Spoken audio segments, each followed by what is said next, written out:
का एक घर और ब्रूनो नाम का एक वफादार कुत्ता था। हर सुबह वह अपनी थकी हुई टांगों के साथ जंगल की ओर निकल जाता। घंटों पेड़ों की टहनियां काटता, उन्हें गठरी में बांधता और बाजार में मामूली दामों में बेचकर वह मुश्किल से एक वक्त की रोटी और थोड़े से खजूर खरीद पाता। नदीम की पत्नी शाइस्ता खूबसूरत तो थी, पर उसकी जबान तलवार जैसी तेज। वह गरीबी से तंग आ चुकी थी और वह अपने पति को एक नाकारा, बदकिस्मत आदमी समझती थी। वह हर वक्त ताने देती, उसे नीचा दिखाती।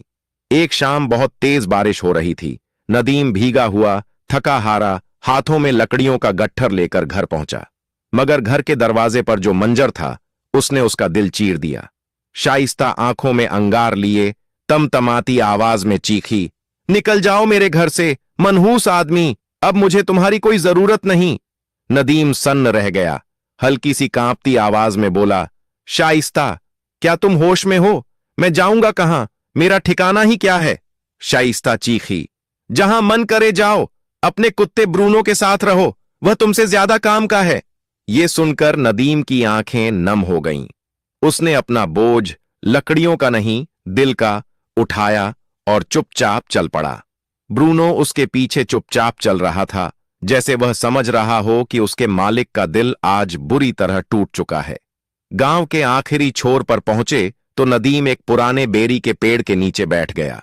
उसकी आंखें आसमान की तरफ उठीं। या खुदा, मेरे पास इस वफादार कुत्ते के अलावा कुछ भी नहीं बचा, तू ही मेरा सहारा है। बस वहीं से एक ऐसी कहानी की शुरुआत हुई जिसकी तसव्वुर न कभी शाइस्ता ने किया था, न नदीम ने। रात ढलती गई। नदीम पेड़ के नीचे बैठा रहा और ब्रूनो उसकी गोद में सिर रखकर उसे दिलासा देता रहा।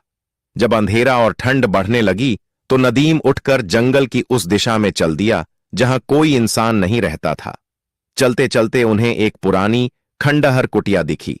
नदीम ने भीतर जाकर कुछ सूखी लकड़ियां बिटौरी और आग जलाई ताकि बदन की सर्दी कम हो सके, और फिर मिट्टी के फर्श पर ब्रूनो के साथ लेटते हुए बोला, गरीबी मुझे क्या मिटाएगी ब्रूनो, जब तुम मेरे साथ हो।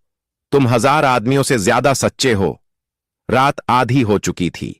अचानक ब्रूनो गुर्राने लगा। उसकी आंखें कुटिया के एक अंधेरे कोने पर टिकी थीं। नदीम घबरा गया। क्या हुआ ब्रूनो? कोई जंगली जानवर है क्या? ब्रूनो उस मिट्टी की फर्श को अपने पंजों से खोदने लगा। नदीम ने जलती हुई मशाल उठाई और उस कोने में रोशनी डाली। वहां की जमीन ढंसी हुई थी, मानो सालों पहले किसी ने कुछ दबाकर छुपाया हो। दोनों ने मिलकर खोदना शुरू किया। कुछ ही देर में उनके हाथ किसी कड़ी लकड़ी जैसी चीज से टकराए। या अल्लाह! नदीम के होंठ कांपे। ये तो किसी संदूक का ढक्कन लगता है। कुछ और मिट्टी हटाने पर एक पुराना लोहे की पट्टियों से बंधा हुआ संदूक नजर आया। इतना पुराना कि किनारों पर काई और मिट्टी जम चुकी थी। कांपते हाथों से नदीम ने उसका जंग लगा ताला तोड़ने की कोशिश की। पहले ताला नहीं हिला, पर जब उसने पत्थर से जोरदार वार किया तो ताला टूट गया। नदीम ने संदूक का ढक्कन उठाया और अगले ही पल उसकी आंखें चमक उठीं। संदूक सोने के सिक्कों, कीमती अशर्फियों, भारी हारों और पुराने जमाने के बेशकीमती गहनों से भरा हुआ था। उसके होंठ कांप गए।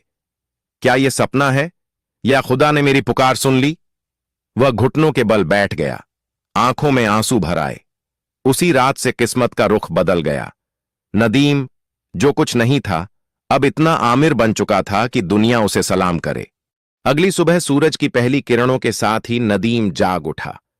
रात भर की बेचैनी अभी भी उसकी आंखों में बाकी थी। उसने उस चमचमाते खजाने को ध्यान से देखा, फिर गहरी सांस लेकर बोला, इस दौलत को जितना छिपा कर रखूं उतना बेहतर है। दुनिया की नजरें नफरत भी लाती हैं और लूट भी। उसने संदूक को वैसा ही बंद किया, मिट्टी से ढक दिया और बस थोड़े से दिरहम अपनी जेब में रखकर बाजार की ओर निकल पड़ा। गांव का छोटा सा बाजार आज पहले से कहीं ज्यादा रौनकदार लग रहा था।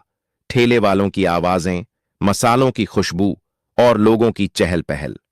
नदीम ने अपने और ब्रूनो के लिए रोटी, दूध, कुछ सूखे मेवे और थोड़ा राशन खरीदा।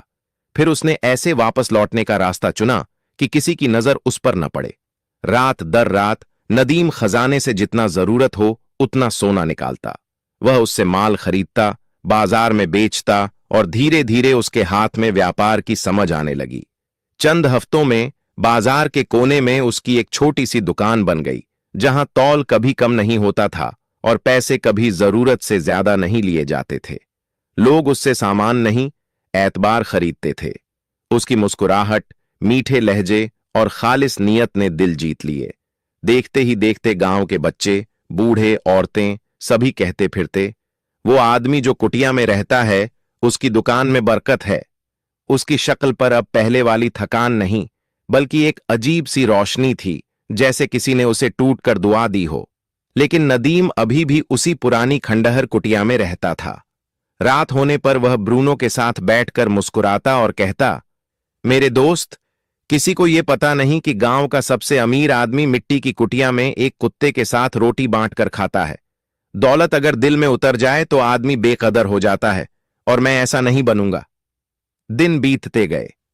ईमानदारी ने नदीम को ऊपर उठाया और बरकत ने उसके घर की दहलीज पहचान ली। कुछ लोग उसकी तारीफ करते, कुछ जलते, मगर सब उसकी तरक्की पर हैरान थे। और इन सब के बीच कहीं दूर एक औरत हर रात उसे देखती थी, शाइस्ता, वही औरत जिसने उसे घर से निकाला था। अब ताल्लुकात टूट चुके थे, तलाक उसके हाथ में था और पछतावा उसकी आंखों में जलता अंगारा बन चुका था। वह औरतों से पूछती, क्या ये वही नदीम है जो लकड़ियां बेचता था? और जवाब मिलता, हां, हालात बदलने वाले खुदा को सलाम, अब वह ताजगी से भरा ईमानदार व्यापारी है। शाइस्ता के दिल में हर रात एक सन्नाटा उतरता, काश मैंने उसे पहचाना होता। एक रात जब नदीम दुआएं पढ़ चुका था और पुरानी किताब के पन्नों में खोया हुआ था, अचानक दरवाजे पर दस्तक हुई। ब्रूनो फौरन सतर्क हो गया। नदीम ने दरवाजा खोला। बाहर शाइस्ता खड़ी थी, चेहरा मुरझाया हुआ, आंखें पछतावे से भरी हुई। उसने धीमी आवाज में कहा, सलाम वालेकुम नदीम। नदीम ने उसके चेहरे को गौर से देखा। वहां न घमंड था, न ताना, सिर्फ टूटन। वालेकुम अस्सलाम, इस वक्त यहां क्यों आई हो? शाइस्ता कांपती आवाज में बोली, माफी मांगने, मैंने तुम्हें नहीं समझा। मैंने जो किया वह जुल्म था। नदीम ने उसे अंदर आने का मन बनाया, मगर उसकी आंखों में वह चुभन अब भी बाकी थी। उसने कहा, दिल माफ कर भी दे तो जख्म निशान छोड़ जाता है। वक्त बताता है कि कौन अपना था और कौन आजमाइश। ब्रूनो अपनी वफादार फितरत के साथ शाइस्ता को शक की नजरों से घूर रहा था। शाइस्ता कुछ देर खड़ी रही, फिर बिना कुछ और कहे लौट गई। अगले दिन नदीम बाहर आया तो हैरान रह गया। शाइस्ता कुटिया के सामने झाड़ू लगा रही थी, सामान सहेज रही थी, जैसे अपने अतीत को साफ कर रही हो। नदीम ने पूछा, मैंने तुमसे कुछ नहीं कहा, तुम ये सब क्यों कर रही हो? उसने सिर उठाया, आंखों में सच्चाई थी, क्योंकि अब समझ आया है, इंसान की कीमत दौलत से नहीं, दिल से होती है। और मैंने तुम्हें तब खो दिया जब तुम मेरे सबसे करीब थे। नदीम उस वक्त गहरी खामोशी में था।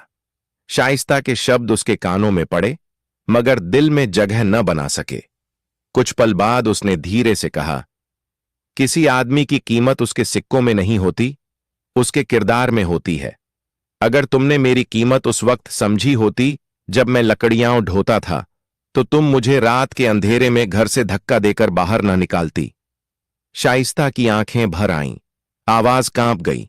मैं अंधी होकर दौलत के पीछे भागी। दुनिया की चमक दमक ने मेरे दिल को सख्त कर दिया। आज मैं अपनी करनी की सजा भुगत रही हूं। क्या क्या मेरे लिए एक और मौका है? नदीम ने उसे देर तक देखा, वह नजर जिसमें दुख था पर कोई शिकायत नहीं। फिर वह बिना एक और लफ्ज कहे कुटिया के अंदर चला गया। दरवाजा धीरे से बंद हो गया। वह अपनी पुरानी चटाई पर बैठा और खुद से पूछा, क्या यह औरत सच में तौबा करने आई है, या फिर उसकी नजर मेरे पास की दौलत पर है? उसे वह रात याद आई जब उसे घर से निकाल दिया गया था, जब उसके पास न कोई ठिकाना था, न कोई इंसान, सिवाय ब्रूनो के। उसी वक्त ब्रूनो अंदर आया, अपने मुंह को नदीम की जांघ पर टिकाया, जैसे कह रहा हो, जो औरत गरीबी में कद्र नहीं की, अब पैसों के लिए कद्र करने आई है। नदीम ने उसके सिर पर हाथ फेरा और बुदबुदाया, मेरे घर में जगह उसी की है जिसने मेरे अंधेरों में मेरा साथ दिया। नदीम शांत आवाज में बोला, हम दोनों के बीच जो रिश्ता था वह अब खत्म हो चुका है। मैंने तुम्हें माफ कर दिया है, लेकिन टूटी हुई चीजें फिर जुड़ तो जाती हैं, मगर वैसी नहीं रहती। शाइस्ता के होंठ कांपे। वह धीमे से बोली, अगर अगर आप चाहें तो मैं एक नौकरानी की तरह यहां रह जाऊं, बस आपकी सेवा करने के लिए। नदीम ने कहा, नहीं शाइस्ता, मैं तुम्हें रोज रोज देख के का दिल दुखाना नहीं चाहता। बेहतर होगा तुम चली जाओ। शाइस्ता रो पड़ी। उसके आंसू सिर्फ पछतावे के नहीं थे, वे उस किस्मत के थे जिसे उसने अपने हाथों से जला दिया था। दिन गुजरते गए। वह कुटिया जहां कभी सिर्फ नदीम और ब्रूनो रहते थे, अब लोगों का अड्डा बन गई। कोई सलाह लेने आता, कोई दुआ मांगता, कोई मुसीबत बांटने। बाजार में लोग कहते, नदीम सिर्फ व्यापारी नहीं, वह तो गांव का सितारा है। और सच भी यही था। ईमानदारी ने उसे वह आसमान दे दिया था जिसे बहुतों ने सिर्फ सपनों में देखा था। एक दिन बाजार में एक आदमी आया, बेहतरीन कपड़े, चमकते जूते और चाल में रुतबा। सलाम, मैं हाजिम मरवान, गवर्नर का डिप्टी हूं। नदीम ने सिर हिलाकर जवाब दिया, खैरियत? हाजिम मुस्कुराया, राज्य को तुम्हारे जैसे सच्चे और नेक आदमी की जरूरत है।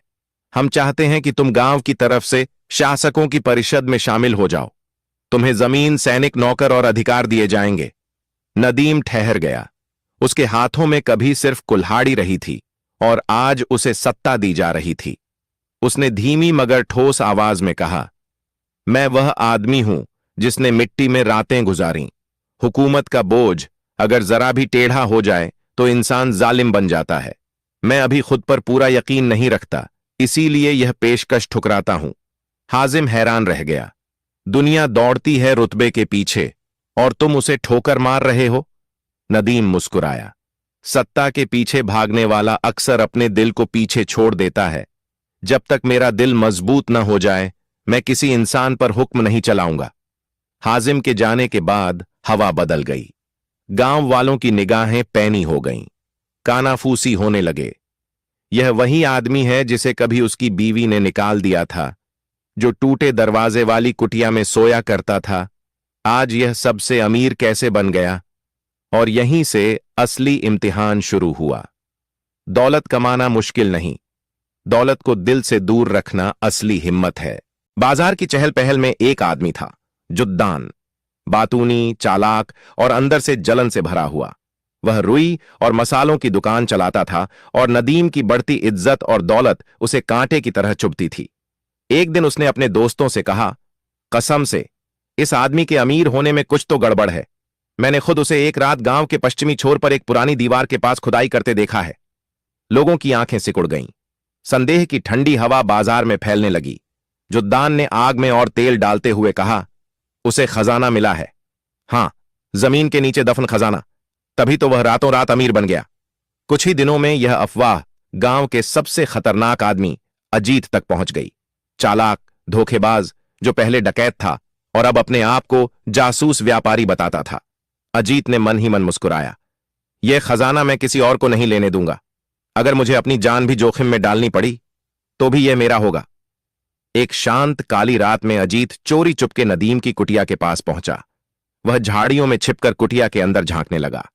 अंदर नदीम चटाई पर बैठा हुआ था, ब्रूनो को मांस खिला रहा था और उससे ऐसे बातें कर रहा था जैसे वह उसका सबसे पुराना दोस्त हो।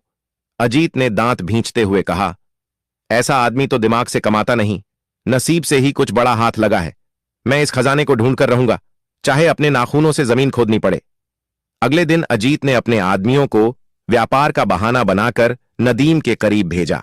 वह लोग सब देखते, सब सुनते, मगर नदीम की सादगी और मुस्कुराहट उन्हें कोई राज नहीं बताती।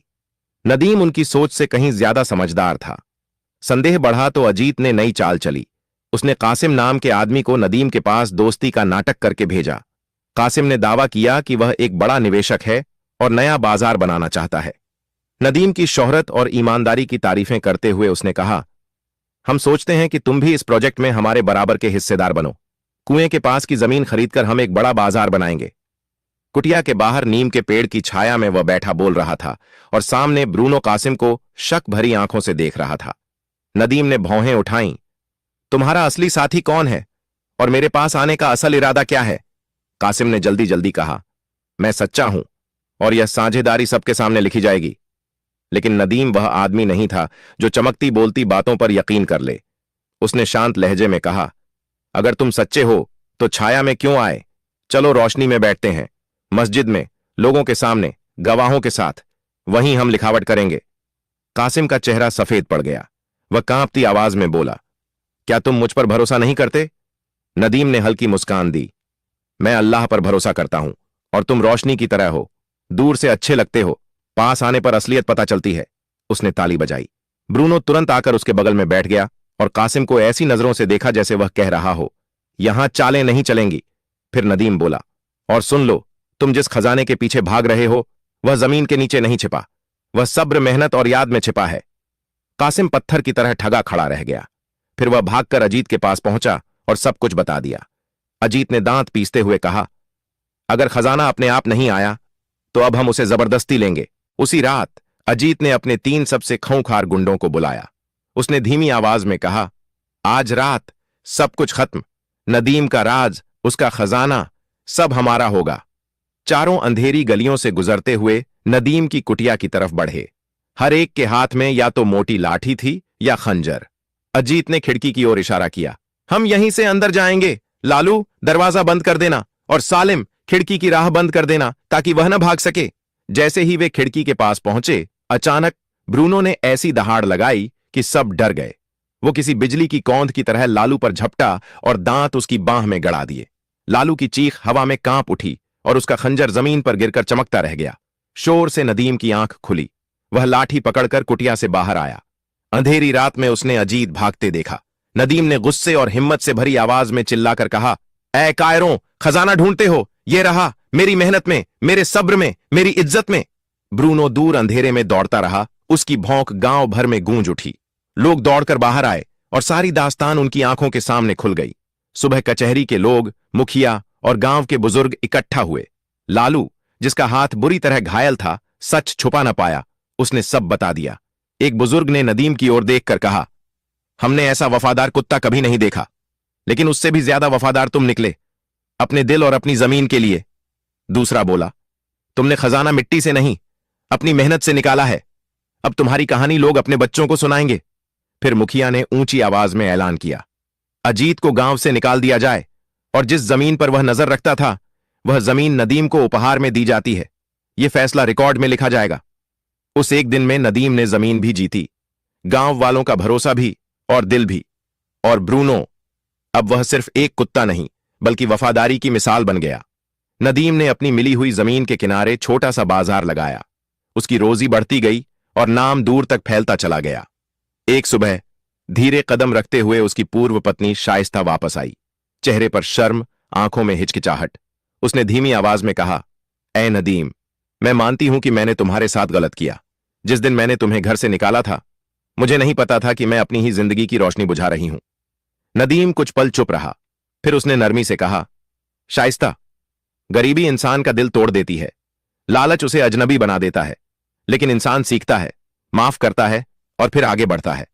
शाइस्ता कुछ कह पाती उससे पहले नदीम ने एक कदम आगे बढ़कर कहा, अगर तुम मेरे पैसे के लालच में आई हो तो वापस लौट जाओ, लेकिन अगर तुम उस आदमी को ढूंढने आई हो जिससे तुमने कभी मोहब्बत की थी तो दरवाजा खुला है और दिल भी। शाइस्ता की आंखें भर आईं। उसने सिर झुकाकर कहा, कसम से, मैं उसी नदीम के लिए आई हूं जिसकी कीमत मैं समझ न पाई। तुमने मुझे सिखाया कि आदमी की कीमत उसके कपड़ों में नहीं, उसके दिल में होती है। नदीम ने उसका हाथ थाम लिया। तो चलो नई शुरुआत करते हैं। कुटिया छोटी होगी पर 2 सच्चे दिल हों तो वो महल बन जाती है। और उसी वक्त ब्रूनो दोनों के चारों तरफ उछलने कूदने लगा, जैसे वह भी उनकी नई जिंदगी को अपनी दुआ दे रहा हो।